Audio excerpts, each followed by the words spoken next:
Bueno, esperemos que no sea más el problema.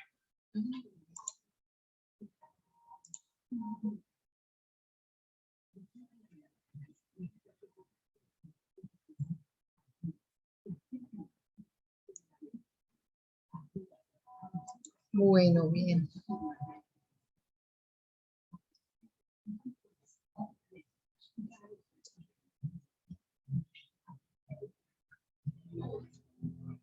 Se les está cayendo a otros profesores.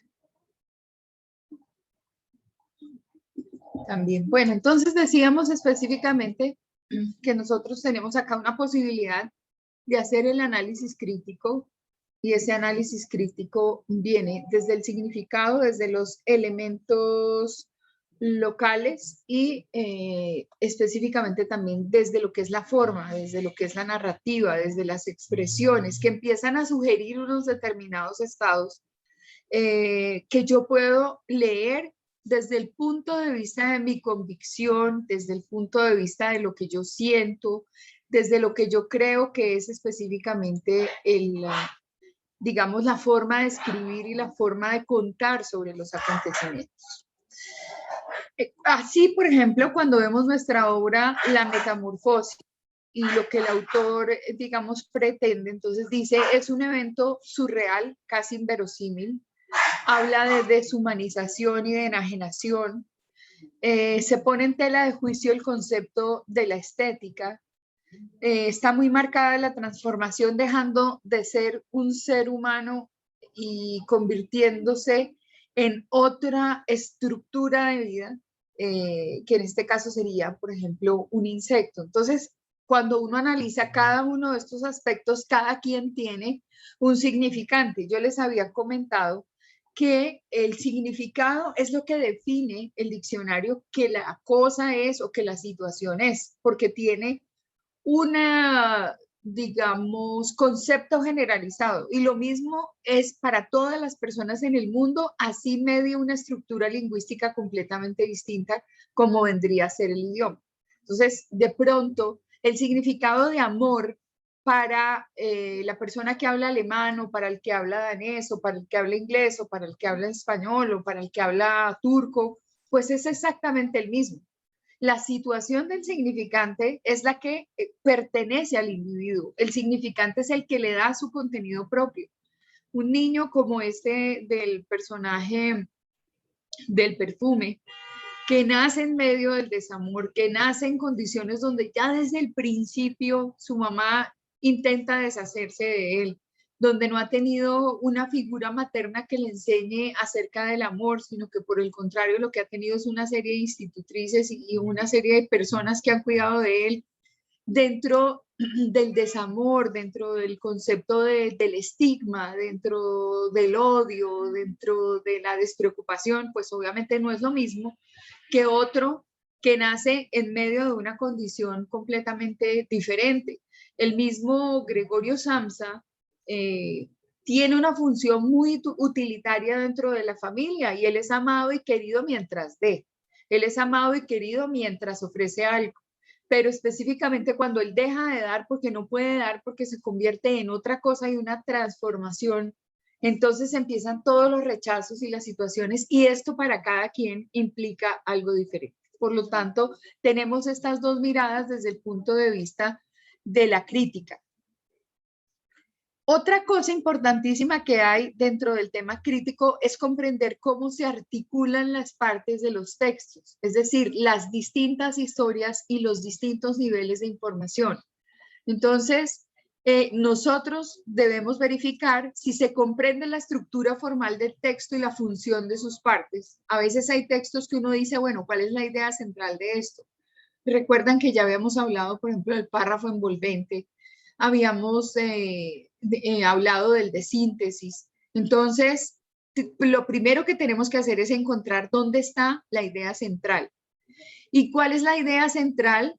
Apoyada sobre las distintas situaciones de carácter secundario que son las que le van a dar esa vida. En el hecho de ustedes ponerse a escribir, por ejemplo, acerca de su tema de libro en un ensayo, están planteando una propuesta cuando hacen la introducción de ese ensayo. Es algo que posteriormente quieren justificar. ¿Y cómo lo justifican? A través de una cantidad de planteamientos que se corresponden en secundarias, y esas secundarias de alguna forma van a jugar un papel importante dentro de la estructura. Había una pregunta en el parcial y era ¿qué papel juegan esos personajes secundarios dentro de la obra? Y obviamente hay un concepto importantísimo que es el de la parte psicológica, y el de la parte psicológica indica que nosotros vemos que cada personaje está escrito con una finalidad. Y eso le ocurre a las novelas y le ocurre a los seriados. Entonces, por ejemplo, algunos juegan el papel de ser víctimas del personaje principal todo el tiempo, de sufrir maltrato todo el tiempo. Ellos son encargados, por ejemplo, de sugerir una serie de estados emocionales por parte de quien lee el libro o de quien ve la película o de quien sigue la producción audiovisual. Y entonces, incluso en esa producción, hasta llega a dársele una música particular cuando el personaje aparece. Ese tratamiento es común, por ejemplo, en las novelas turcas, en las novelas mexicanas, en las españolas, en las colombianas. Cada vez que hay un personaje, no solamente él tiene una caracterización, lo que le da el actor a ese papel, sino que cada vez que aparece en escena, hay un fondo musical que solamente es de él cuando él aparece. Y dependiendo de ese fondo musical, ustedes saben que la música como forma puede sugerir sentimientos, puede sugerir temor, puede sugerir amor, puede sugerir ternura, puede sugerir una cantidad de cosas. Entonces, esto es lo que forma parte de esa presencia de un concepto alterno o un concepto que está apoyando la idea central. Entonces, uno tiene que entender dentro de la crítica qué papel juega cada una de las partes, cada uno de los personajes y por qué es que se plantea así. Por ejemplo, en el análisis del libro de Susskind, nosotros veíamos que había 4 partes fundamentales. Ninguno me comentó eso, por ejemplo, 4 partes fundamentales donde corresponden a 4 etapas de la vida específicas de nuestro Nobel. Cada uno tiene una caracterización desde la psicología, por ejemplo, del personaje, desde lo que le estaba pasando, desde el contexto. Hay unas etapas que creo que es la tercera donde él está completamente alejado de la situación. Él ya está viviendo su vida con sus rigores, pero lejos. Mientras que la primera parte es una primera parte que se caracteriza por tener a un niño creciendo en medio de las vicisitudes de su contexto físico. Entonces, uno podría identificar que hay partes dentro de las obras literarias. Hay etapas cronológicas, hay etapas donde se demuestra, por ejemplo, una evolución psicológica del personaje a partir del momento en el que vive. Otro aspecto fundamental es identificar y caracterizar las diferentes voces o situaciones presentes en el texto. ¿Cuáles son los distintos mensajes? ¿Quién está enviando un mensaje de esperanza? ¿Quién es el agresor? ¿Quién es el que siembra la semilla de la discordia? ¿Quién es el que trata de unir? Por lo tanto, hay siempre una voz, hay siempre un mensaje, y ese mensaje está relacionado con lo que el autor ha definido a partir de sus personajes, demostrar que son situaciones de vida posibles dentro de una escena como la que está manifestando. En el libro que a mí me encanta, que se llama Francesco, una vida entre el cielo y la tierra, aparecen unos personajes, bueno, para recordarles, Francisco es un hombre común y corriente que trabajó mucho tiempo y que se dedicó toda la vida a trabajar. Tenía una esposa y 2 hijos. Y él se dedica toda la vida a lo material y trabaja y trabaja y trabaja y logran tener una casa, y él es una vida entregada no tanto a la familia como sí al trabajo. Y llega un momento en que la vida lo sorprende y fallece. Y cuando fallece, él, para llegar al cielo, tiene que atravesar una serie de etapas y en esas etapas se va encontrando con distintos maestros que lo hacen reflexionar acerca de las cosas que él vivió y cómo las vivió. Entonces aparece Cronos, que es el manejo del tiempo, para hacerlo reflexionar acerca del tiempo.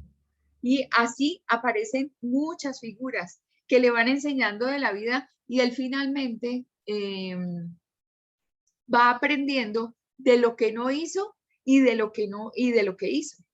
Entonces, cada uno de esos maestros manda un mensaje especial, un mensaje que permite identificar una situación específica con respecto a la espiritualidad, podría llamarse, de lo que pueden ser las personas acá en la Tierra. Comprende, por ejemplo, las relaciones entre diferentes partes o enunciados del texto. Entonces, la persona también tiene la posibilidad de hacer un análisis sobre los enunciados. Ahí está, dentro de esas tres miradas, la propuesta de lectura crítica que hacemos todas las personas. Le sumamos a ello identificar y caracterizar las ideas o afirmaciones presentes en un texto informativo. Cuando los textos son informativos, como las noticias, por ejemplo. Esos textos informativos nos hacen unas determinadas aseveraciones de lo que está ocurriendo y uno tiene la posibilidad de creerlas o no. Hoy están con el tema de Cali, pues porque obviamente para el Valle ha sido muy complicado este tema de las protestas y es donde más se ha presentado violencia, bloqueos, donde está gran parte de la industria colombiana, donde hay una cantidad de lecturas que se hacen. No es lo mismo la lectura que se hace desde el barrio Siloé que la que se hace desde el barrio Ciudad Jardín o desde la que se hace desde Cristales, cualquier barrio que haya. Cristales es un barrio muy bonito, como hagan de cuenta, no sé, un barrio con edificios modernos y todo eso, y está pegadita Siloé está sobre la montaña, lo mismo que Cristales, y ellos están sobre una vía que se llama la Circunvalación. Allá se llama la Circunvalación, aquí se llama la Avenida Circunvalar. Y entonces los dos barrios colindan, eso tiene Cali. Cali sale uno de un barrio de estrato 27 y avanza una cuadra y se va para un barrio de estrato 3 y de pronto vuelve y pasa a un estrato de carácter comercial que podría ser un estrato 6 y luego vuelve a un estrato 4 y así la ciudad va cambiando, pero no tiene una identidad. Sé que en cada uno de estos, sin llegar a dudarlo, sin tener aquí una evidencia, desde mi forma de ver la vida y las cosas, obviamente, como dice el dicho, cada quien ve la vida como le va en el baile, como le va en su situación. Y por ejemplo, ahorita estaban entrevistando, que era lo que me iba a referir, a un señor que viene del barrio Siloé y entonces dice algo más o menos así, que es que es como una falta de oportunidad el hecho de no haber tenido posibilidades abiertas para tener educación, una educación que esté a costo cero para que las personas cambien su nivel de vida. Y así sucesivamente va planteando una serie de cosas. Y entonces en el análisis que le hacían en las noticias, bueno, ¿y cómo hace uno para poner eso en términos de un documento que hable de un acuerdo? Entonces, ahí cada quien, frente a ese paro y frente a esas condiciones de vida que se están presentando en cada uno de esos estratos, en el 5, en el 6, en el 3, en el 2, en el 1, en el 0, porque también hay zonas muy deprimidas en todo Colombia, donde hay gente que no tiene, mejor dicho, prácticamente mueren de hambre. Pues obviamente hay derecho a hacer afirmaciones y a tener ideas. Entonces, esas se plantean en el texto y cuando yo leo el texto para identificar cuáles son esas líneas de pensamiento de cada uno de los que forman parte de la historia, tengo una posibilidad de hacer análisis crítico. Otra situación particular sobreviene a partir de la identificación del tipo de relaciones existentes entre los distintos elementos de un texto. Y esto lo podemos leer cuando hay presencia de texto continuo y de texto discontinuo. Ya les había comentado que el texto continuo es el de la literatura, el que nosotros normalmente tenemos en nuestros apuntes, el que vamos a plasmar en un ensayo, el que encontramos en un libro, el que encontramos en el periódico, porque efectivamente ese es un texto de utilización de una estructura lingüística y dentro de esa estructura lingüística pues hay un mensaje, hay unos personajes, hay una cantidad de situaciones, pero también hay presencia de condiciones de texto discontinuo que pues muchos de ellos obviamente los voy a presentar ahora, que corresponden a los cuadros, a los mapas, a las tablas. Entonces esos también tienen una lectura y esa lectura va apoyando lo que es el mensaje para quien recibe la información. Entonces, el texto discontinuo son textos organizados de manera distinta a los textos continuos. Su comprensión requiere del uso de una estrategia de lectura no lineal, como quien dice, ustedes van a empezar a utilizar, por ejemplo, cuadros en Excel y esos cuadros en Excel se alimentan de bases de datos y cuando ustedes sean gerentes de compañía seguramente van a estar revisando los desempeños de las distintas áreas de su empresa a partir de una lectura que se hace por medio de un cuadro o de un gráfico. Entonces, veamos la primera categoría de textos discontinuos. Entonces, cuadros y gráficos son representaciones icónicas de datos. Se emplean en una argumentación de carácter científica y también en publicaciones periódicas para presentar visualmente información pública, numérica y tubular. Tubular no es otra cosa que el tema de las barras o el tema de los tubos donde se, digamos, manifiesta crecimiento, donde se ve específicamente cuál es el comportamiento de una parte de la información versus la otra. Entonces, así tenemos nosotros cuadros por medio de una torta o por medio de barras. Entonces, a la izquierda que estamos viendo la proporción de todo lo que es el territorio y es territorio marítimo y territorio terrestre. Entonces, ahí, por ejemplo, nos está sugiriendo que a nivel de océanos tenemos un 71% y a nivel de tierras tenemos un 29%.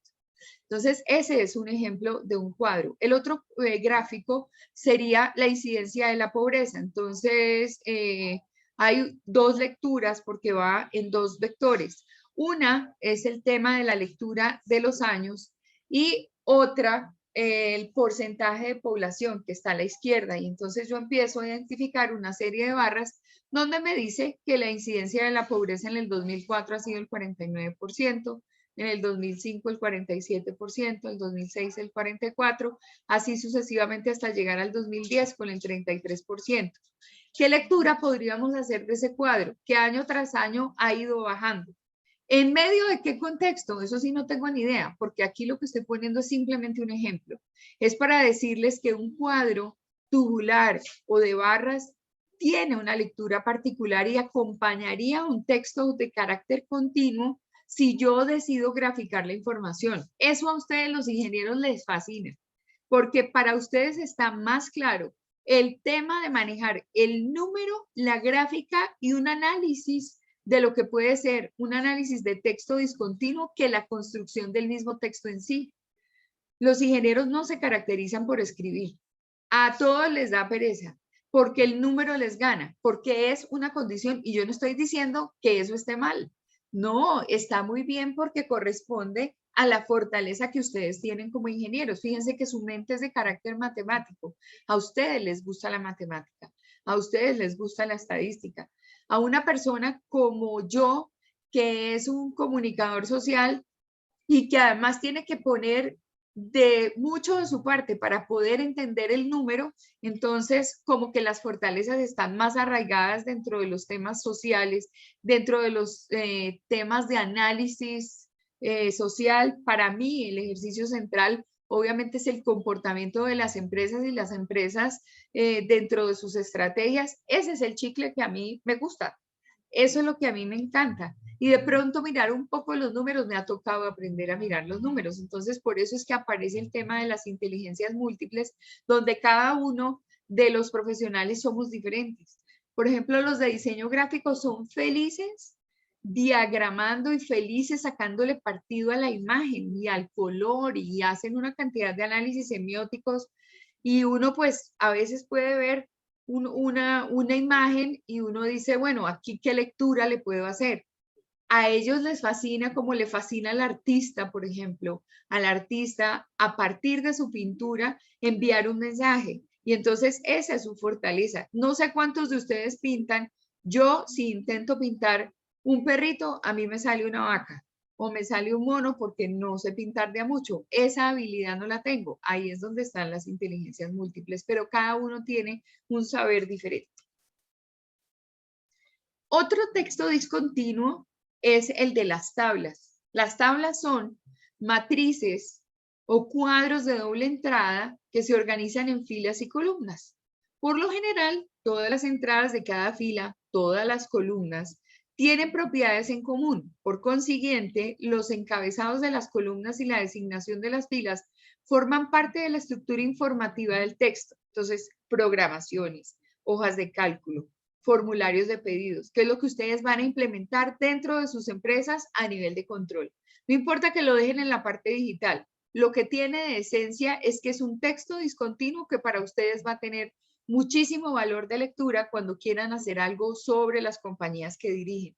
Entonces, en este caso, por ejemplo, tenemos algo que normalmente los hombres están pendientes de hacer y las mujeres no, pese a que las mujeres hemos querido ahora incursionar en el tema del fútbol y de vaticinar quién va a ser el campeón y no sé qué. Bueno, entonces, aquí encontramos una lectura típica. Entonces, clasificaciones por primera fase. Esto fue en algún momento el grupo A y el grupo B.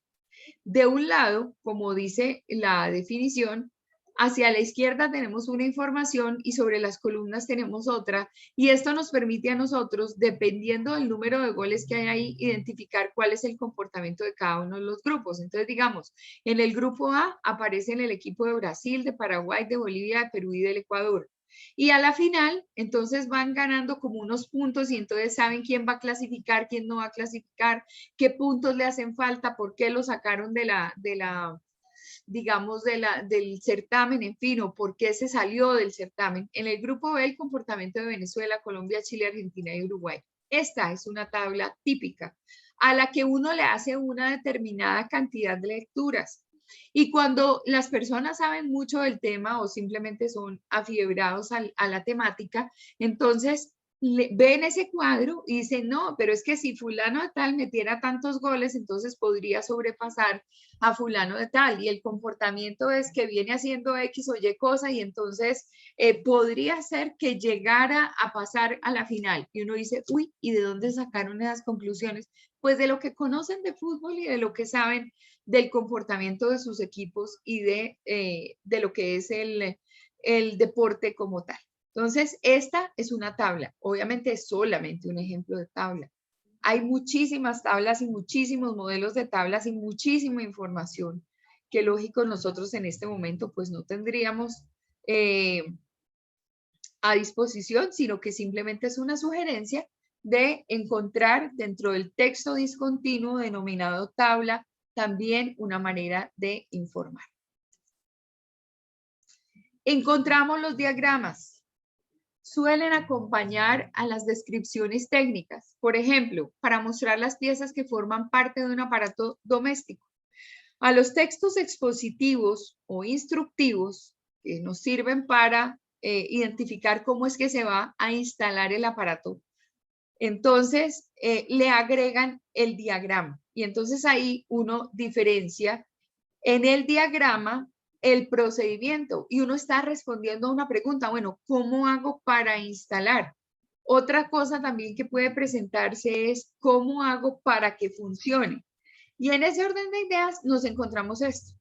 Ustedes también, dentro de su ejercicio, aquí hay un claro ejemplo de cómo sería ese diagrama que mostraría una instalación de un sistema de seguridad.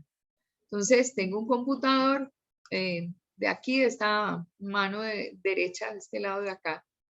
Tengo un computador que además tiene una señal de internet que está controlando todo lo que pasa aquí. Y entonces acá tengo un router y este router me está diciendo que me voy a poder conectar inalámbricamente a una señal de internet y por este router yo voy a tener un control de lo que pasa aquí. Por un lado, un sistema de DVR que sería un sistema de grabación a donde va a llegar todo lo que captan estas imágenes, ¿cierto?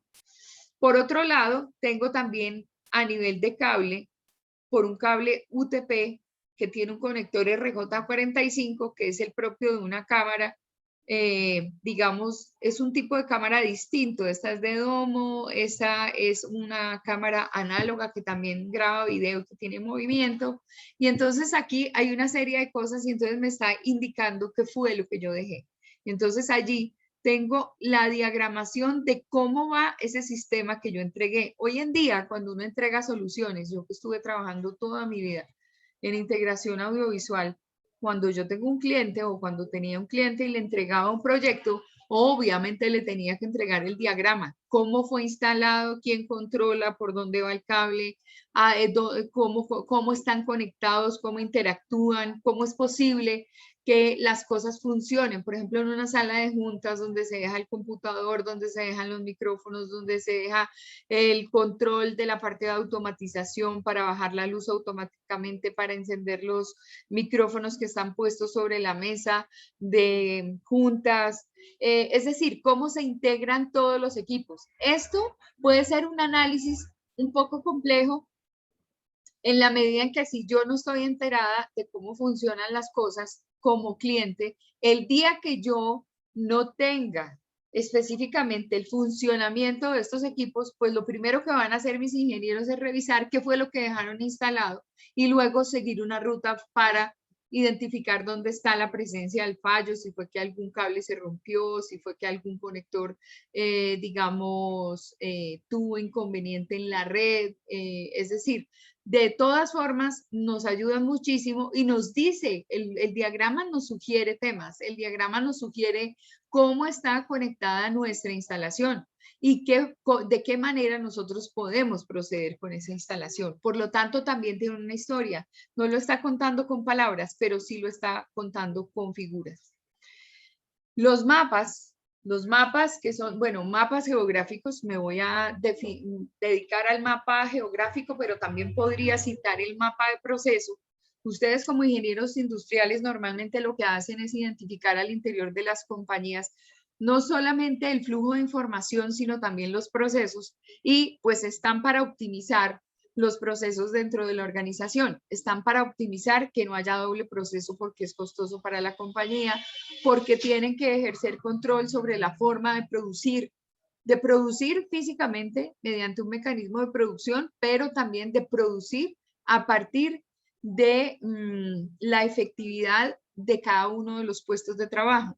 Entonces, en este caso, por ejemplo, el mapa, aunque voy a hacer una lectura de carácter geográfico, nos muestra los distintos lugares que hay en un territorio. Entonces, hay distintas clases de mapas. Y entonces uno encuentra que Colombia, entonces cuando estábamos en el colegio nos decían, bueno, ubique el mapa marítimo de Colombia. Entonces pintaba uno el Atlántico y el Pacífico. Y por favor, entonces ahora ponga el mapa que tiene los ríos de Colombia. Entonces uno pintaba los ríos.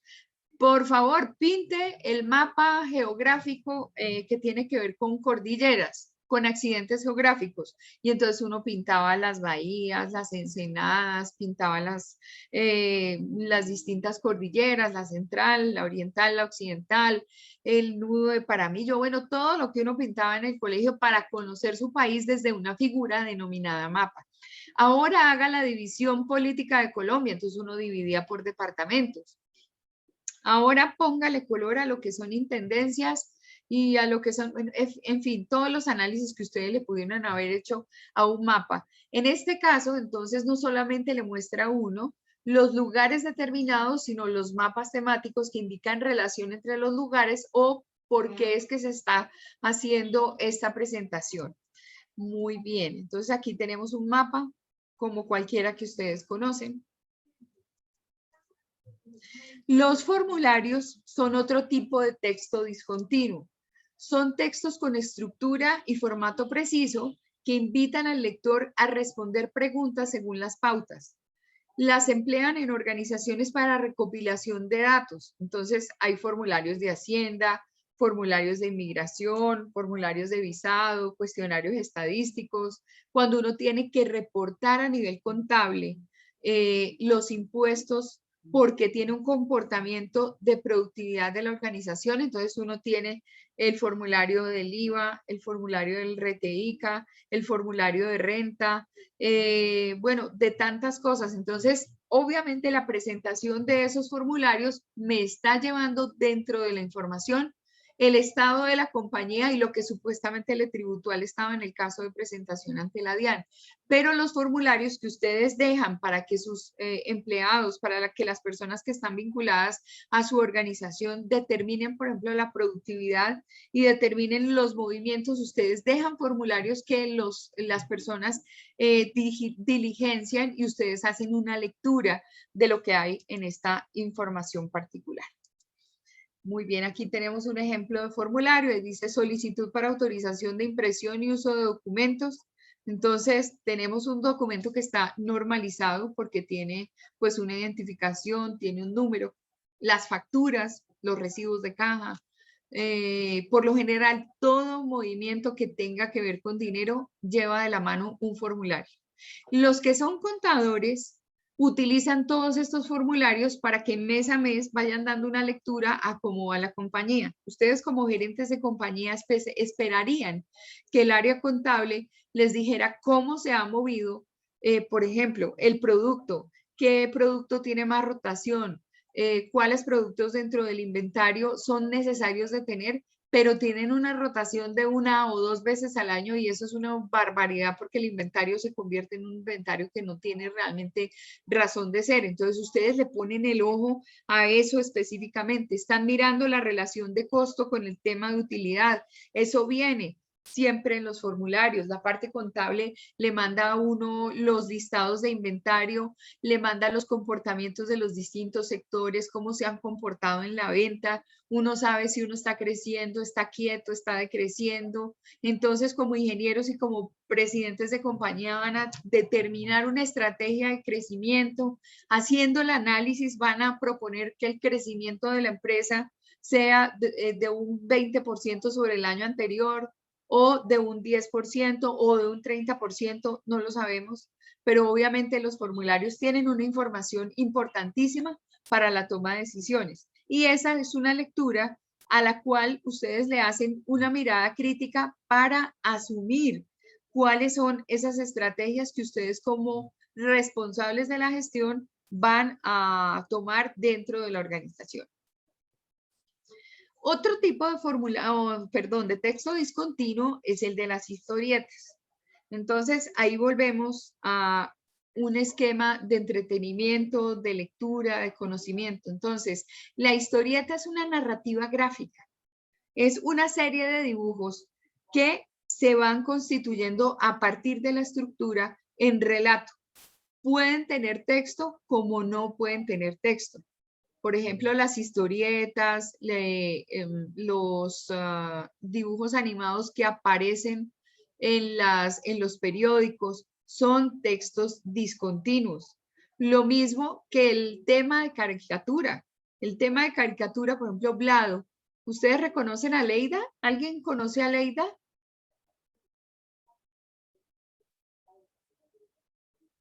¿Sí la han visto o no? No, profe, yo no. ¿No? Busquen a Leida en San Google. Aleida es un personaje de Blado. Y Blado es un caricaturista colombiano. A partir de la caricatura se deja el mensaje específico de un momento político, de una situación particular, donde la gente con una simple frase y una simple, digamos, cara, podemos mostrar algo. Alguien que tenga computador y le doy la posibilidad de compartir pantalla para que podamos buscar a Aleida. De Blado. Blado se escribe con V corta, L-A-D-W.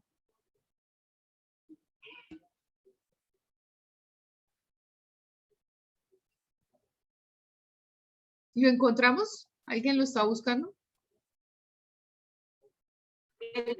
Yo la tengo. Perdón, un segundo. Entonces voy a dejar de compartir esta. ¿Y quién me dijo que la tenía?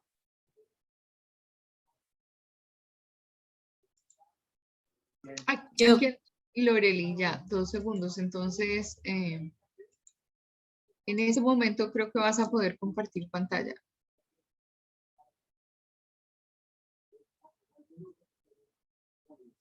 No me deja. ¿Cómo no te deja? A ver. Dice el anfitrión invalidó la función de compartir las pantallas. No, pero ¿cómo así? A ver. Por el contrario, te di forma. Mira, te hago otra vez, ya te lo di. Y aquí apareces, si tú pones la lista de participantes, ya apareces como co-host. Y ahí puedes compartir pantalla.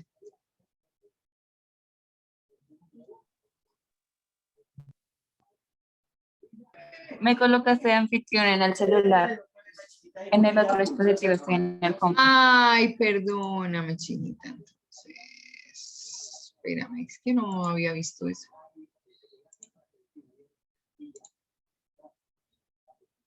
No, un segundo porque te me perdiste. Un segundo.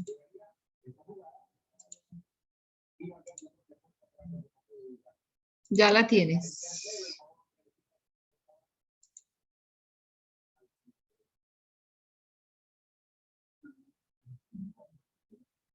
Muy bien. Entonces, ahí tenemos a Leida. Si quieres, pasa ahí. Para ahí, por favor. Vemos que a Leida, ¿qué le notan a Leida? Mejor dicho, para no decirlo yo. Que no tiene boca. No tiene boca. Muy bien, primera observación. Y la respuesta de Vlado para Aleida que no tiene boca es ¿por qué tiene que tener boca? Es que no necesariamente, o sea, nos hemos acostumbrado a que las figuras tengan desde la gráfica caracterizaciones específicas. Por ejemplo, Aleida no es que sea bonita. Aleida apenas tiene rasgos. Él creó a Aleida y dijo, va a decir mucho, pero no tiene boca. Entonces fue interesante esa pregunta y decía que no necesariamente, bueno, me refiero a que lo tuvimos en una... En comunicación tenemos un espacio que se llama pizarra digital.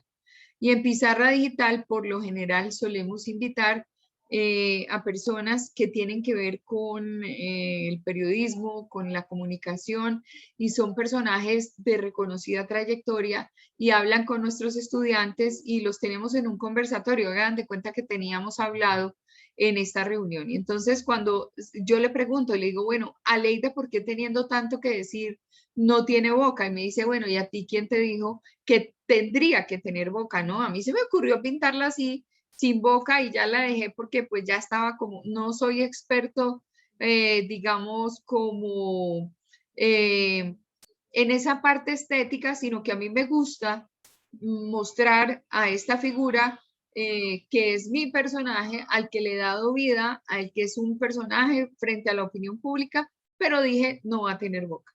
Muy bien, ¿qué más observan en eso?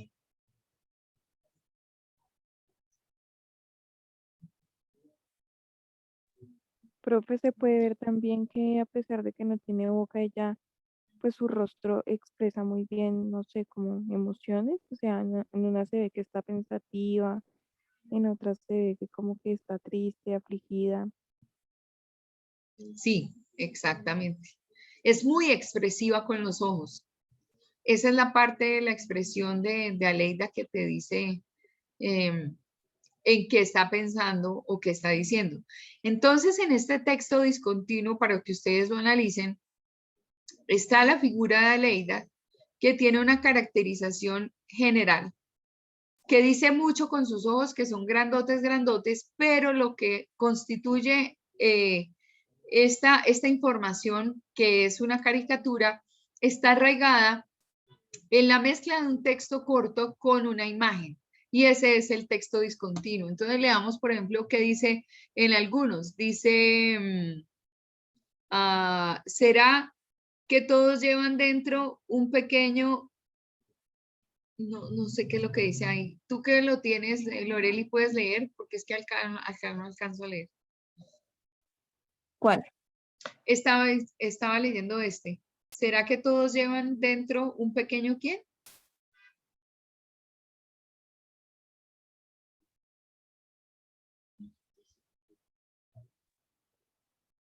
¿O cuál? Dice, ¿será que todos llevan dentro un pequeño Weinstein? Entonces tendríamos que buscar quién es Weinstein, porque yo pues prácticamente no lo sé. Leamos otro. Dice, algunos no temen a la sociedad, sino ¿a qué? Léelos tú, Loreli, porque yo acá veo Algunos incompleto. no le temen a la soledad, sino al riesgo de encontrarse consigo mismo. Ok, muy bien. Léete otro ahí. Este dice, pienso, luego desisto. Pienso luego desisto. E dice, mejor como un medio que como un fin. Obviamente todo esto está arraigado en un momento, porque es que la caricatura surge como la noticia en un momento específico donde hay un determinado tipo de análisis o lectura de opinión pública. Ah, ¿qué más? Aquí está vestida de hombre, allá abajo que está como con smoking, ¿qué dice?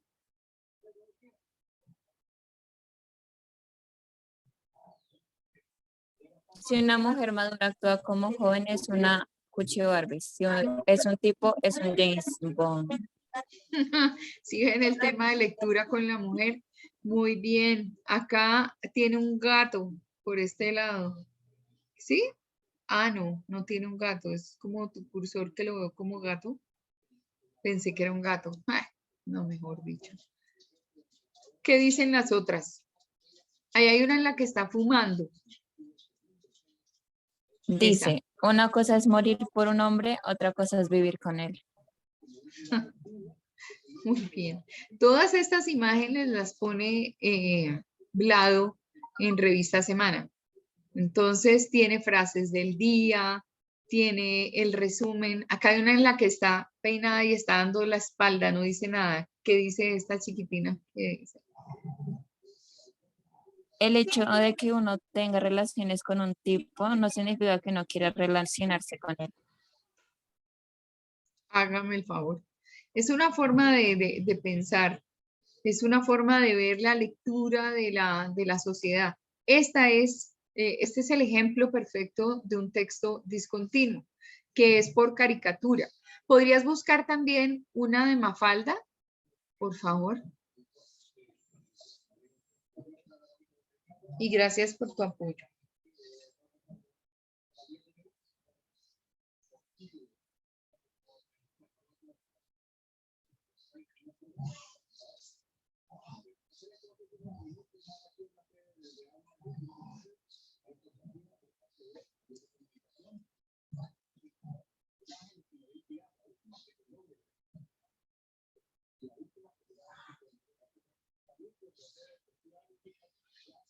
Bueno, encontramos acá a Mafalda. Es una propuesta de Quino, de un autor, digamos, argentino. Ah, ¿puedes ampliar esta que trae una historia, esta que está aquí al lado de la carátula de...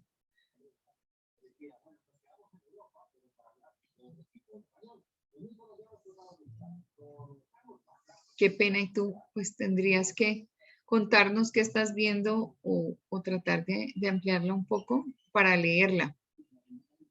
Es que no se ve muy bien, pero es como si estuviera dibujando una casa y en esta Ajá. dice que estas cosas ocurren solamente en este país.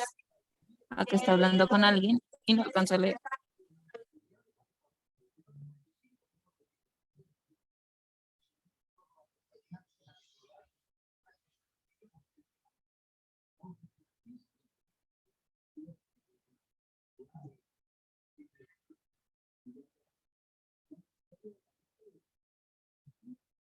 Acá ya se ve más grande.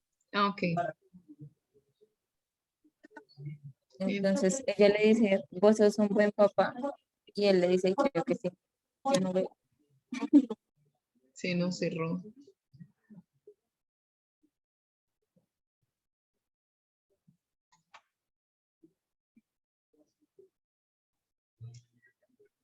ahora sí. Pero eso es el más bueno de todos. Todos los papás del mundo. Entonces le responde, bueno, no sé, a lo mejor hay algún otro papá más bueno que yo. Se volvió a cerrar. Es que salen muchos anuncios. Sí, claro, me imagino.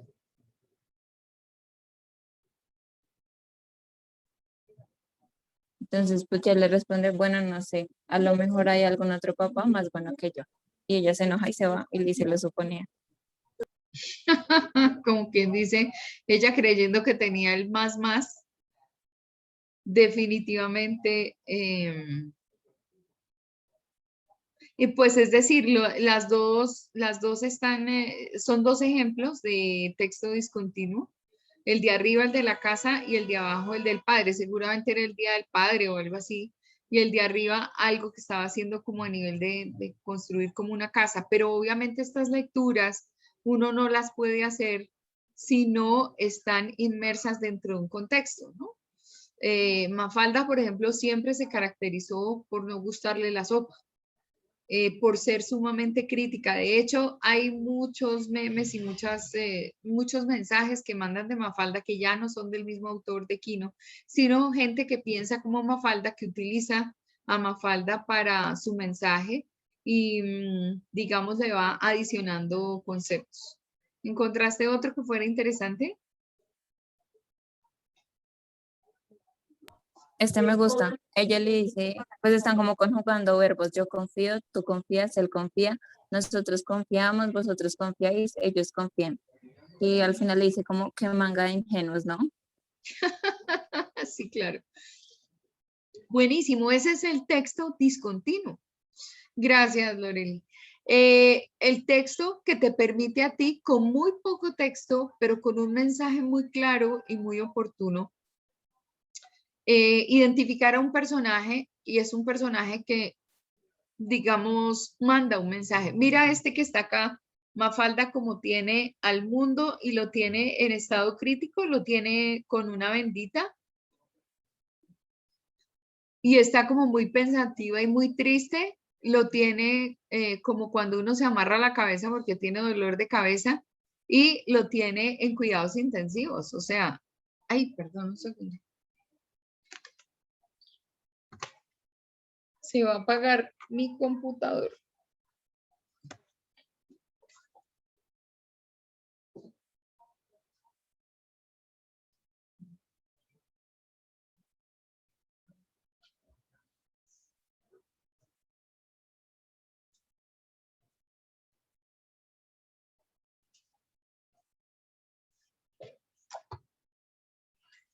Bueno, muy bien. Por ejemplo, yo tengo acá este libro de Mafalda. Entonces, Mafalda es sumamente crítica.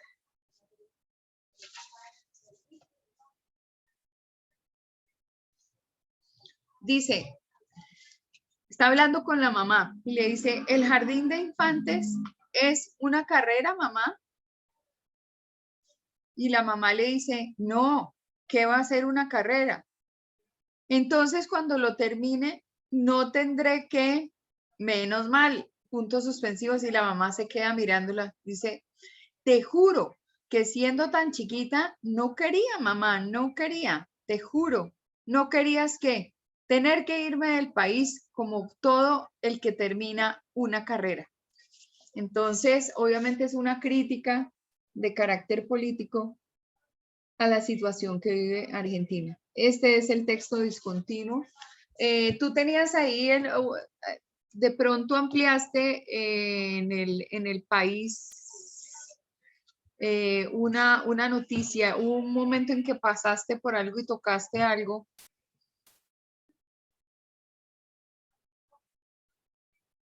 Loreli.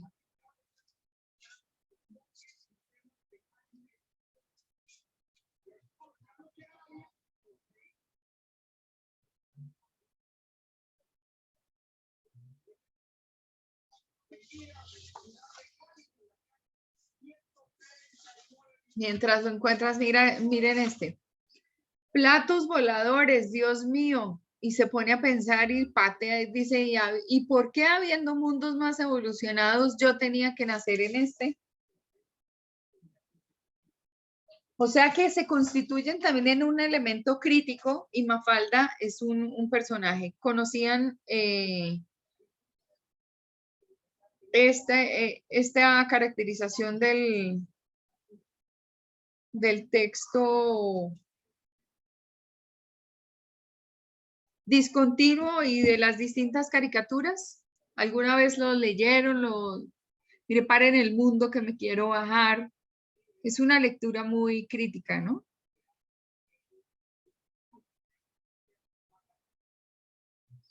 Bueno, muy bien. Gracias, Loreli, por tu aporte. Gracias.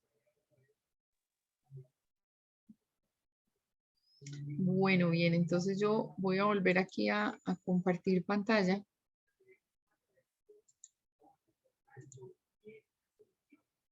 Entonces vemos que como texto discontinuo aparecen las historietas y las historietas son narrativas gráficas que mediante una serie de dibujos construyen un relato o pueden tener una carencia de texto y con solo una palabra o con solo una expresión la gente tiene acceso a una historieta. Muy bien. Vamos entonces a la siguiente diapositiva. Son ilustraciones yuxtapuestas y otras imágenes en secuencia deliberada con el propósito de transmitir información o obtener una respuesta estética del lector. Ahí está Mafalda. Dice, ¿me prestas una parte del diario, papá? Dice, toma, gracias. La frase de hoy, más conozco a los hombres, más quiero a mi perro. Pero, ¿qué clase de periodismo es este? Falta la opinión del perro. Y es obviamente nosotros que tenemos que tener en cuenta las opiniones de todo el mundo, pues es una crítica bien interesante. Muy bien, dejamos de lado entonces la lectura discontinua. Nosotros tenemos la posibilidad de reflexionar a partir del texto y de evaluar el contenido. ¿Para qué? Con la finalidad de establecer la validez de las implicaciones que hay dentro del texto, y a eso nos referimos a que hay unos textos que son de carácter argumentativo o expositivo, y también tener el ejercicio de relacionar textos en un texto, otros textos enunciados. Esa es una posición crítica. Esa es una posición crítica en la medida en que yo de alguna forma voy a cotejar lo que estoy diciendo a partir de una propuesta temática o teórica versus otras teorías. En los proyectos que ustedes van a hacer, perdón, un segundo. En las propuestas, en los ejercicios que ustedes van a hacer cuando ya les toque la prueba Saber Pro y cuando tengan que hacer el proyecto de grado, tienen que elaborar un documento que se llama el estado del arte, y el estado del arte no es otra cosa diferente a que la propuesta temática que ustedes están dejando sobre la mesa para que sea evaluada también fue estudiada por otras personas, y hay una serie de proyectos, de tesis de grado, una serie de documentos que nos permiten hacer como un panorama general o construir un panorama general de todos los que han investigado frente a la situación, y nos da un panorama. Eso es fundamental cuando uno hace un proyecto de grado. El estado del arte es la guía de que estamos haciendo las cosas bien, o la guía en que faltaba un análisis de carácter crítico porque muchos investigadores se habían dedicado a otros tópicos y el que yo estoy proponiendo complementa esa investigación de carácter general. Entonces, cuando uno hace eso desde el punto de vista crítico, entonces reconoce estrategias discursivas y contextualiza adecuadamente el texto o la información contenida en este para poder comparar y establecer esas diferencias. Muy bien, vamos a continuar entonces con los párrafos. Que encontramos el párrafo analítico, pero yo ¿por qué me devolví aquí?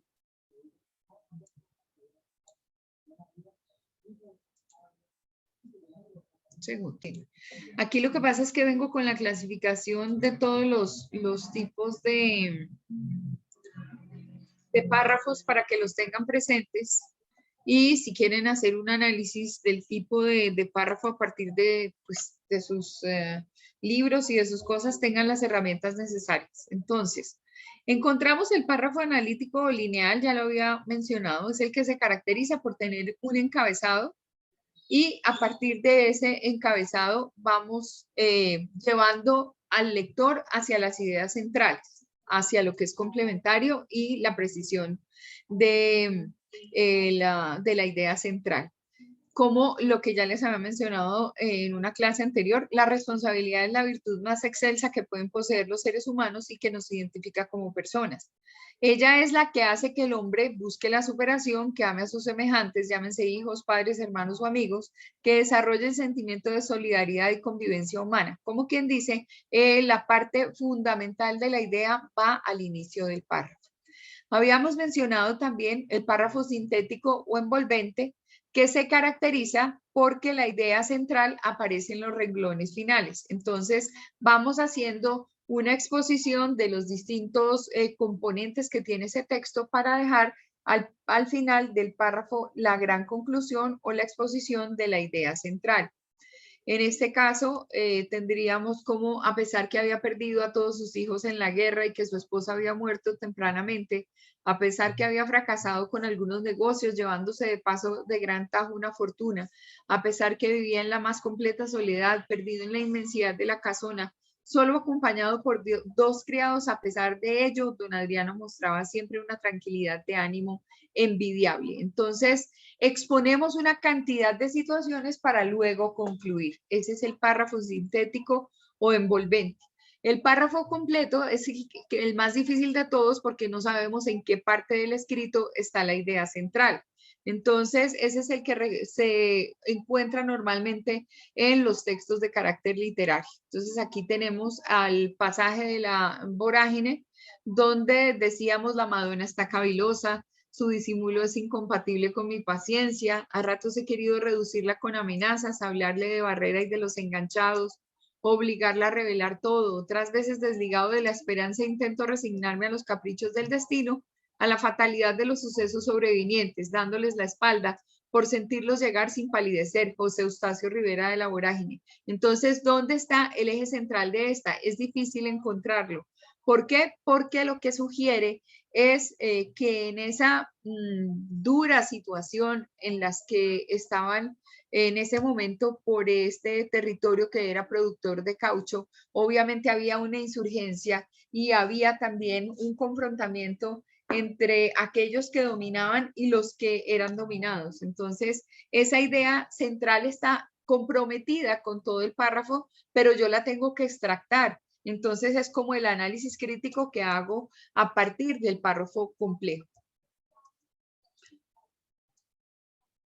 En los textos continuos, perdón que aquí se me saltó, en los textos continuos normalmente están organizados por párrafos y estos párrafos tienen oraciones y las oraciones han sido construidas por frases y las frases por palabras. Entonces, los párrafos pueden formar parte de estructuras mayores como apartados, capítulos, libros que se clasifican básicamente por el objetivo retórico, es decir, por el alcance de lo que es este escrito. Entonces, ahí encontramos que hay distintos tipos de texto. Dentro de los textos continuos está el texto narrativo. Es aquel que cuenta con hechos reales o imaginarios. En él la información hace referencia a las acciones o hechos en el tiempo. Son textos narrativos, los cuentos, las novelas y las noticias. De ahí la importancia que ustedes utilicen el lenguaje adecuado cuando vayan a hacer su ensayo, porque seguramente van a hacer referencia a, al tipo de libro o al género al cual pertenece su libro. Entonces, obviamente, vamos a tener en el escrito precisión de lo que estamos hablando.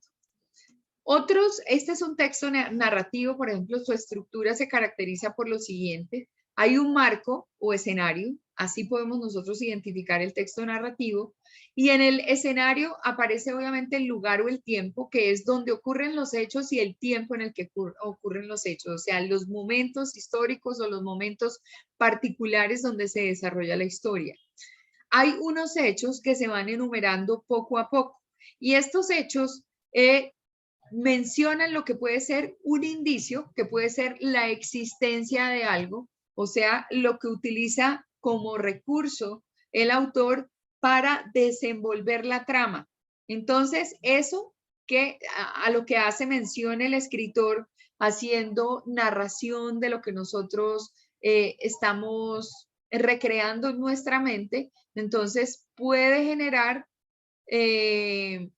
digamos, la posibilidad de identificar el indicio de la obra. El nudo son acciones desempeñadas por los protagonistas y que caracterizan el conflicto de la trama. Por lo tanto, ¿por qué les doy estas herramientas? Porque necesito que utilicen el lenguaje adecuado cuando estén haciendo el ensayo de sus obras.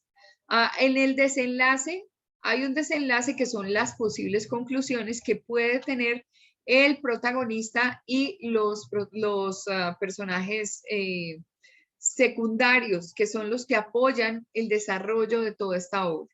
Entonces, hay personajes que son principales, personajes que son secundarios. En muchas oportunidades se caracteriza el texto narrativo porque hay un narrador.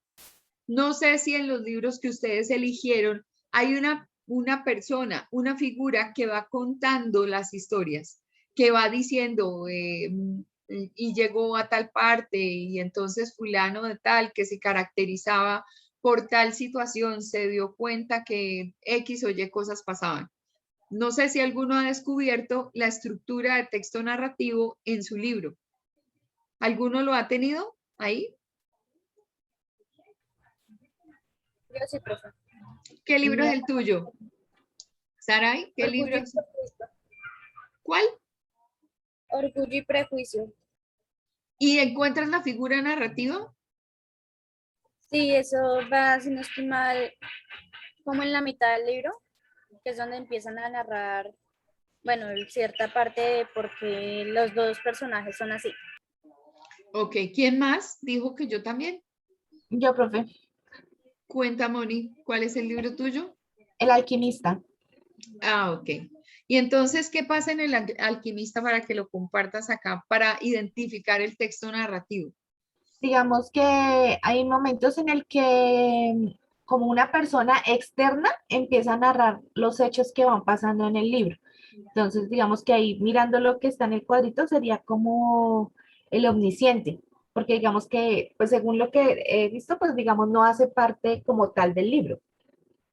Claro, ok, perfecto, muy bien. Cuando hagas la exposición, lo mismo que Saray, pueden hacer mención a esas estructuras de texto narrativo o las distintas estructuras de texto que vamos a encontrar a partir de esta clasificación. Eso es una herramienta para poder exponer, una herramienta donde a ustedes les dice, mire, mi análisis crítico de la obra es este y yo encuentro la mezcla de texto narrativo, la mezcla de texto argumentativo, eso les sirve a ustedes para exposición y para darle riqueza al tratamiento de la lectura de su libro, ¿no? Bueno, veamos entonces en el texto narrativo también está la figura como tal del ensayo. ¿Y por qué? Es una forma que nos permite ser narrativos, porque ya sabemos que permite la opinión del autor, sabemos que, digamos, va a hacer referencia a un solo tema, que desarrolla el tema sin agotarlo. Necesariamente van a quedar elementos como en la mente de las personas que les sirven para luego, digamos, leer el libro en el caso de la propuesta de ustedes, ¿no? Lo que uno necesita específicamente es, en este caso, contar por qué leer el libro y por qué es un libro valioso y por qué es una experiencia muy agradable encontrarse con él. Entonces, la misma forma del ensayo se convierte en una estructura de texto narrativo. ¿Y por qué? Porque también tiene un inicio, tiene un nudo y tiene un desenlace, que pertenecería a la estructura misma del ensayo como tal, pero hace relación a unos personajes, cuenta específicamente acerca de la historia, de un pasaje fundamental del tema de la historia y, digamos, así nosotros con nuestras opiniones vamos dándole forma a esa situación de carácter crítico frente al libro, por lo que incluye la opinión del autor. El texto expositivo es distinto. Es aquel en el que la información se presenta en forma de conceptos. Tiene como fin difundir conocimiento sobre un tema en particular. Ahí también caben el ensayo, las definiciones y los resúmenes. Entonces, hay un marco estructural del texto expositivo de la siguiente manera. Entonces, acá hay un texto corto que les quiero mostrar. Dice, el AINI era un sistema de trabajo de reciprocidad entre los miembros del IU, aplicado a trabajos agrícolas y a la construcción de casas. Consistía en la ayuda proporcionada por una familia hacia otra con la condición de que ésta correspondiera de igual forma cuando los benefactores lo necesitaran. Hoy por ti, mañana por mí. Entonces, en esta condición, encontramos que hay unas ideas que son de carácter marco, hay una idea, obviamente una idea principal, pero hay unas ideas de apoyo. Entonces, los textos expositivos siempre nos están mostrando distintos planteamientos frente a un posible tema. Entonces, hay ideas, las ideas marco, son las que ayudan a contextualizar el tema. Allí, en esas ideas marco, el lector se ubica temáticamente con el documento que tenga enfrente. La idea principal es aquella que puede estar implícita o no, porque yo puedo entrar ahí por deducción. Yo puedo identificar que hay muchas condiciones que se van apareciendo y que a partir de ellas yo concluyo lo siguiente. Ese texto expositivo uno lo utiliza con el fin de mostrar distintas situaciones, como es el ejemplo. Aquí están hablando de organizaciones netamente indígenas y están hablando de su aspecto colaborativo, de una condición particular de esa organización de carácter indígena. Hay otras ideas que son de apoyo, que son las que amplían, refuerzan, explican, ejemplifican, reiteran, extienden o sustentan la idea principal. Dentro de los libros de ustedes se encuentran que hay alguno que maneje el texto expositivo como pretexto del libro.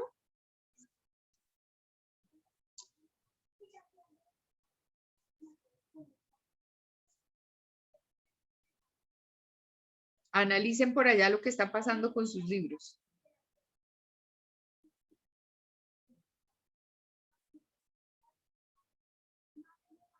Y es que no tengo acá a la mano la lista, pero seguramente hay varios que tienen texto expositivo. En fin, dependerá de ustedes identificarlo o no.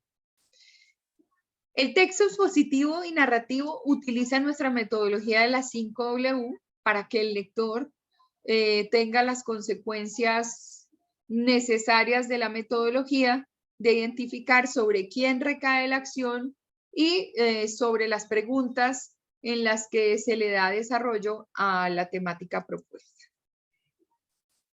El texto argumentativo es diferente. Este es el que nosotros utilizamos en las monografías, en los proyectos de universidad, y entonces en ese texto argumentativo expresamos opiniones, las rebatimos para persuadir o disuadir al lector y predomina en él la función apelativa. Alguien que pueda buscar qué significa la función apelativa. ¿Qué es apelativo?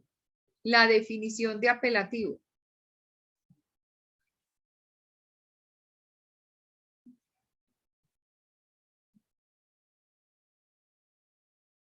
Profe, una pregunta, apelar no es como llevar como la contraria de un tema, como justificarse sobre algo. Claro, argumentar. Por eso estoy invitando a buscar el concepto de apelativo.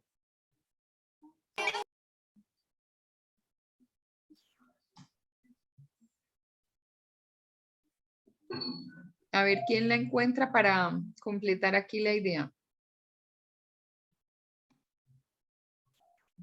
Por eso, esa es la esencia del argumentativo.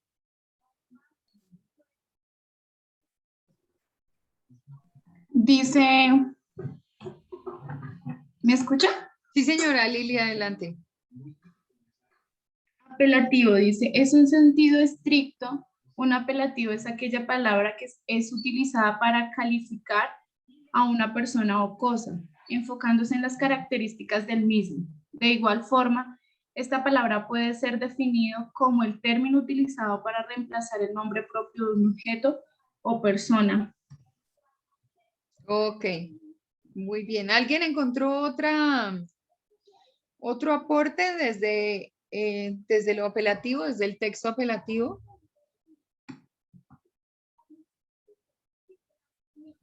Yo, profe. Dale, Saray.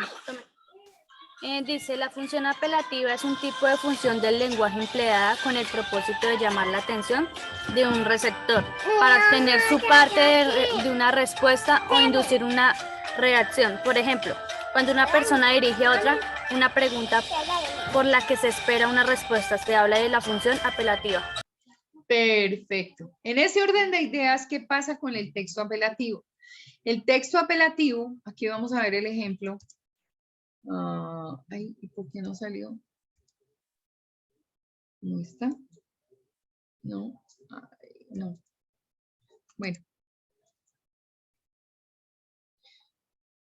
Bueno, aquí aparece muy claramente el ejemplo. Dice, las tiendas y criaderos se dedican a explotar a cientos de mascotas hembras, sobre todo perras, las cuales son preñadas constantemente y separadas rápidamente de sus cachorros. Viven solitarias en diminutos y sucios espacios hasta que los criadores ya no las consideran útiles y las abandonan en las calles. Cuando compras una mascota, apoyas a que este sucio negocio continúe. Los animales no son objetos que puedan intercambiarse por dinero, sino que son seres sintientes y sufren igual que cualquiera de nosotros. Si deseas uno, acude a un albergue y adóptalo. La vida no tiene precio. Este es un texto argumentativo, pero ¿por qué es apelativo? Intenta persuadir al lector, esa es la primera condición.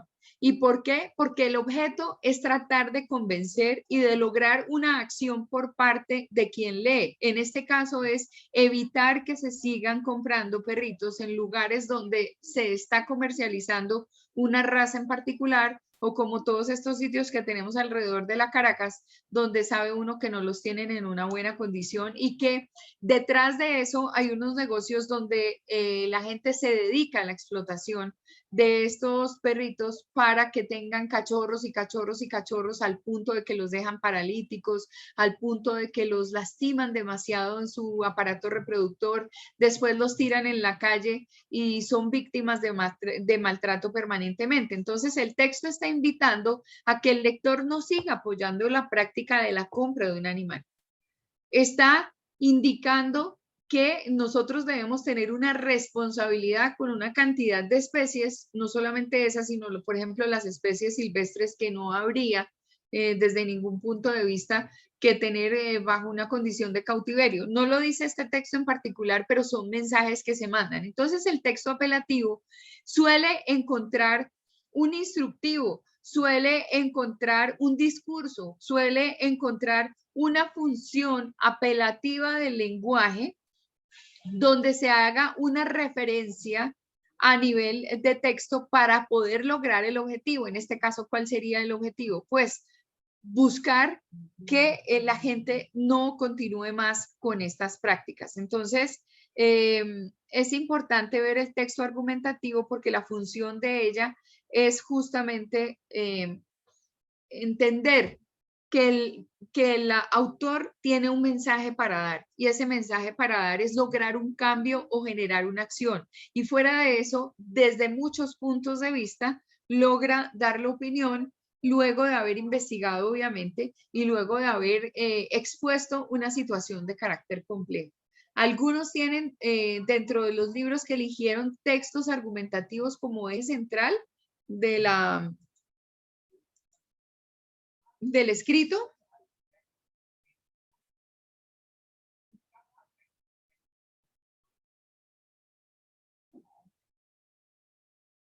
Bueno, mucho cuidado con toda esta caracterización porque seguramente cuando vayan a exponer yo lo voy a preguntar. ¿Qué tipo de texto es? Entonces, para que por favor hagan el análisis pertinente. El argumentativo o tesis se caracteriza también porque es un postulado, una frase principal de un contenido en torno a la cual se enuncian razones o argumentos que lo hacen válido. Y la posición crítica del lector es también de carácter argumentativo. Cuando yo digo estoy de acuerdo por esto, por esto, por esto, por esto, o estoy en desacuerdo con el autor por las razones aquí propuestas. Al hacer una propuesta de esta naturaleza, mostramos y comprobamos hallazgos que son fruto de nuestra investigación. Por eso la argumentación es la metodología ideal en los proyectos de investigación.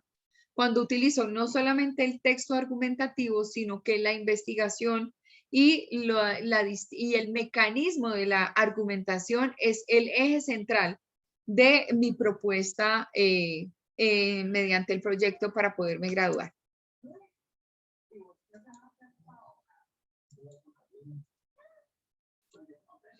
¿Cómo argumentamos? Que es importante identificar cuáles son las figuras de la argumentación. Cuando despertamos pasión, el entorno o las reacciones populares que demuestran esta situación. Es decir, cuando nosotros estamos, por ejemplo, en el análisis del paro, los argumentativos serían obviamente los planteamientos que determinarían específicamente cómo está cada uno de los sectores buscando una reacción por parte del gobierno para que se medie en una situación de orden particular donde hay específicamente una situación que revisar y a la cual se le tiene que arreglar. Entonces, hemos visto que como metodología en este paro se ha utilizado el tema de la educación, se ha utilizado el tema de la parte tributaria, del acceso, de las mejores condiciones, pero es una cosa, entre otras cosas, pues bastante loca porque lesionamos la economía del país, lesionamos lo que es la forma de obtener un mejor rendimiento a partir de todo lo que es el trabajo con la industria y todas esas cosas, y a la vez estamos golpeando esta situación, pero recriminamos y queremos mejores condiciones. Como de dónde va a salir la plata si acabamos con la infraestructura del país. Entonces son como metodologías inadecuadas. Es mi posición crítica, de lectura crítica frente a los hechos. Yo quisiera saber el que incita a la destrucción, el que incita a que las cosas se acaben. O sea, ¿qué es lo que pretende? ¿Cómo pretende la recuperación si estamos acabando al mismo tiempo? Por aquí había profe, una pregunta, dice Julián. Mañana, ¿hasta qué horas hay plazo de enviar el ensayo? Es el día 28, o sea, es el viernes. ¿Hoy es jueves? Sí, hoy es jueves, ¿no? Sí, profe. No, mañana hasta que se acabe el día, o sea, hasta las 12 de la noche. Que me aparezca ese ensayo el día sábado en mi computador. ¿Alguien más había hecho una pregunta? No. Bueno, muy bien. Profe, yo tengo una pregunta. Señora.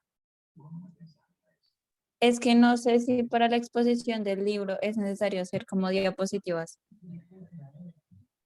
Sí, obviamente es mucho más claro. Si yo lo había mencionado desde el origen, que es bueno hacer esa presentación mediante un PowerPoint, cualquier herramienta que ustedes manejan, muchas, para hacer esa presentación. Les queda mucho más claro y tienen una forma de exponer que les va a ayudar muchísimo ahí en este tema, ¿no? Bueno, entonces, ¿cómo argumentamos? Cuando despertamos pasión, cuando hay la muestra de reacciones de carácter popular, cuando la fuerza de los argumentos está comprobada por momentos históricos. Es interesantísimo ver que, claro, yo puedo ser completamente crítico en el tema de mi escrito, pero es absolutamente sano que también me arraigue en momentos de la historia, como en alguna, fue con Julián, que nos quedó pendiente, que era la definición de dictadura. Fue contigo, ¿cierto, Juli? Sí, señora. que nos quedó el tema de la dictadura. Y él en algún momento me dice, profe, pero yo no dije eso. Y entonces yo le dije, bueno, entonces eso que estás argumentando, argumentalo, por favor. No sé si lo tienes en este instante, si lo recuerdas. Pues O... lo tuve para todas las clases, pero no me creas que desde la clase pasada no lo tengo, porque pensé que ya, como que el tema se había olvidado, pues dije, pues ya. No, no se ha olvidado porque íbamos a llegar justamente a la argumentación. Es que estábamos en parcial. Entonces, bueno, si no lo tienes ahorita, tenlo para mañana, a ver cómo lo revisamos al inicio de clase. Bueno, Porque digamos en un tema de la dictadura es como lo que hizo Hitler, ¿no? O sea, ya es una deshumanización a la sociedad, o sea, ya es como que hay un solo jefe y él es como que el que manda todo. exactamente, él toma Dale. las decisiones con carácter autónomo, él única y exclusivamente piensa en lo suyo, tiene unos ideales políticos de perpetuación en el gobierno, entonces pues al hablar de que es que nos queremos perpetuar en este tipo de gobierno acá, sobre todo que en las muestras no evidencian, por ejemplo, las reacciones que hay desde el mismo gobierno con la gente es, pero venga y hablemos, venga, ¿usted qué opina? Ponga las ideas claras. Hasta ahora, uno de los problemas que ha tenido el paro es que no tiene unas cabezas visibles que realmente representen las distintas problemáticas que tiene nuestra sociedad y solamente en algunos sectores, en los sectores productivos. Entonces está obviamente el de la Central Unitaria de Trabajadores, el de los camioneros, está el del transporte de otro tipo, está, bueno, una serie de manifestaciones, pero fíjense que, por ejemplo, los estudiantes no tienen una cabeza visible. Sectores deprimidos que piden una mejor condición no tienen una cabeza visible, entonces no se pueden ofrecer situaciones de cambio a partir de gobierno si no hay una propuesta centralizada en cabeza de un ente. Entonces, obviamente toca trabajarle a la propuesta social desde la organización. Ayer le entrevistaban al senador Bolívar, que ha sido bastante criticado porque dijo que iba a armar a la primera línea de defensa y eran a los muchachos y a las mamás que salían a la protesta y le preguntaban, bueno, ¿y cómo los va a armar? O sea, ¿no se supone que en este momento no necesitamos armarnos más o es que la propuesta es armarse el pueblo con qué tipo de armas para enfrentar las armas de represión del Estado? Entonces hay que mirar a ver cómo se plantea ese discurso, cómo se argumenta. Finalmente, cuando entrevistan, ya te doy la palabra, Julián, cuando entrevistan a Bolívar, entonces Bolívar dice, no, pero es que apenas son elementos de protección. Eso no se llama armar. Entonces, desde el origen él está manejando mal las cosas o tiene escondidas otras cosas. Es que solamente les vamos a dar cascos y es que tienen unos escudos de lata y vamos a mandar a hacer unos escudos, pero no tenemos en este momento tiempo de mandar a hacer los escudos. Entonces, ¿a qué jugamos? ¿A qué jugamos? ¿Es armar o no es armar? ¿O es armar o es proteger? Entonces, ahí en la precisión del lenguaje tenemos una clara situación. Cuenta, Julián. Adelante. Pues, profe, dos cosas con lo que tú dices. Uno, que digamos que su merced dice no está en las cabezas y también mucha gente como que no como que no convence mucho con lo que dice el gobierno, excepto que ya esté como dicen ahí, hasta que no esté firmado por puño y letra por el presidente y del Senado, porque muchas veces lo que hacen es como decirle cosas al pueblo, pues para calmarlo y ya, como eso que pasó con lo de que Duque dijo que el siguiente semestre para todos los estratos 1, 2 y 3 que iba a ser gratis, pero mucha gente lo tomó que de aquí para adelante era toda la carrera gratis y no, solo es el primer semestre. Y Sí, digamos, claro.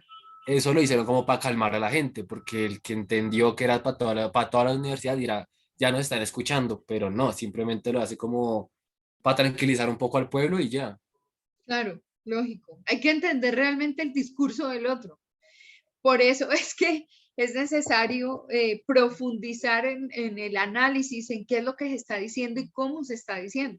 Por eso iba mi comentario hacia Bolívar. O sea, estamos armando, es que hay que entregarle armas. Armas, normalmente cuando uno entrega armas son para el ataque. Entonces uno dice, ¿cómo es posible que la gente empiece a donar plata para dotar de armamento? ¿Qué tipo de armamento? Si él dice, vamos a entregar material para que los muchachos de la protesta se protejan, es un contexto completamente diferente. Pero lo que ellos normalmente hacen es desatar una serie de discursos de animadversión de parte y parte. Entonces ya sale un abogado y dice, lo voy a demandar porque está incitando al mal, y el otro pues ya le voy a dar tal cosa. Entonces así es donde socialmente las cosas no tienen arreglo. Y profe, digamos con eso que su merced dice, era mi segunda intervención, que digamos, no sé si su merced se enteró, creo que fue en Cali que pasó eso, o en Medellín, no me acuerdo bien, que donde el mismo pueblo atacó a unas comunidades como indígenas, que lo que pasó fue que iban como protestando hacia Cali, creo que era, y Uribe publicó como que un Twitter diciendo que supuestamente esas comunidades indígenas eran paramilitares, algo así. Y entonces hay videos donde el mismo pueblo armado ataca a esta gente, donde creo que no hubo ningún muerto, pero sí hubo como 8 heridos. Y digamos, es eso, que dicen que yo creo que eso lo hacen es como armar al pueblo para que el pueblo se ataque contra sí mismo. No como por medida protección, sino como para buscar que el pueblo se haga daño a sí mismo. Claro. Es ahí donde está el análisis, en eso que estás planteando. Por eso el argumento se plantea desde esta forma, ¿no? Desde el entorno de la reacción popular, desde lo que está pasando dentro del contexto, desde el análisis, por ejemplo, si yo tengo que mirar, es que las cosas han sido así toda la vida. Esta mañana también había oído expresiones en la radio de personas en Cali que daban su testimonio y decían, es que esto así ha pasado toda la vida. Bueno, muestre a ver cómo ha pasado toda la vida. ¿En qué momentos? Entonces hay que justificar mucho, hay que argumentar y hay que revisar esa firmeza de planteamientos para luego poder llegar a una posición seria. Es que para uno hacer ese análisis crítico y plantear desde el texto argumentativo con fuerza y con rigor, necesita no solo mirar aparentemente lo que pasa, sino lo que hay de fondo. Cuando tú dices, es que se calma la protesta porque por este lado dicen cosas que no tienen fundamento. Son cosas que se dicen para calmar la protesta, para calmar al pueblo, y a la hora de la verdad nunca sucede nada. Entonces, cuando uno argumenta es porque uno se pone a analizar un periodo de la historia y dice, miren, tal fecha pasó una situación similar y no cumplieron. En la otra pasó otra situación similar y no cumplieron. Aquí cumplieron a medias. Aquí plantearon tal cosa. Entonces, ahí sí hay argumento, porque uno mira la evolución histórica de la participación y entonces ahí es donde encuentra riqueza la argumentación. Entonces es muy importante eso que estás diciendo, Julián, porque es parte específica del texto argumentativo. Bueno, yo creo que por ahora voy a dejar acá para revisar luego la relación intertextual, que es muy importante. No sé si tengan alguna pregunta con respecto a la temática del día de hoy. ¿Ninguna? No, señora. Bueno, espero que esta información haya sido, o este conocimiento haya sido útil para sus posturas de carácter crítico y para que evidencien cómo puede hacer uno un análisis de una obra y cómo puede contarle a los demás por qué leerla con cierto tipo de argumentación. Identifiquen a partir de sus textos qué tipo de textos son, qué tipo de estructura tienen, cómo se manejan. Bueno, muy bien. Muchas gracias y si no hay más preguntas, pues terminamos por el día de hoy. Gracias, Gracias, profe. profe. Bueno, un abrazo. Que les vaya bien. Wow. Chao. Hasta luego, profe. Chao, Juanca. Hasta luego, profe. Mafe, que tengas una buena clase. Chao, profe. Chao. Chao Chao. a todos, Chao, que profe. les vaya bien. Chao. Chao.